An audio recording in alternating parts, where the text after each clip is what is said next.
Welcome to my channel. இன்றைக்கி ஒரு Sunday vlog தான் பார்க்க போகிறோம். ஒரு 2 o'clock போல் இருக்கும். ரொம்ப போர் அடிக்குது, என்னடா பண்ணலாம் அப்படின்னு யோசிச்சா அப்போ தான் நம்ம தலைவி நந்த சாய் புட்டிக்கு ஞாபகம் வந்தாங்க. அவங்க தான் எங்கள் சென்னையில் குரோம்பேட்டில் எக்ஸ்போ போட்டிருக்காங்கல்ல, அதை போய் பார்த்துட்டு வருவோம் அப்படின்னு சொல்லி கிளம்பிட்டேன். சரி போய் பார்த்தா அது என்னன்னு தெரிலங்க, எனக்கு எக்ஸ்போவில் மட்டும் அந்த ஒரு சாட்டிஸ்ஃபேக்ஷனே வர மாட்டேங்குது. நான் நந்த சாய் புட்டிக்லேருந்தே பர்ச்சேஸ் பண்ணியிருக்கேன், கம்மி ரேட்டில் நல்லாவே இருந்துச்சு.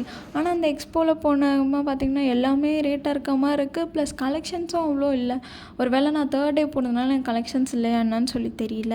இல்லை எனக்கு ஒரு வேளை அதை பார்க்க தெரியலையா என்னன்னு தெரில. இதுக்கு முன்னாடி ஜுவல்லரி எக்ஸ்போ போனால் அதுவும் அப்படி தான் இருந்துச்சு. எல்லாம் இங்கே வீடியோஸ்லாம் பார்க்கும்போது கம்மி ரேட்டு அப்படி இப்படின்றாங்க, நமக்கே போகணுன்னு அந்த ஒரு டெம்ட் ஆக்கிடுறாங்க.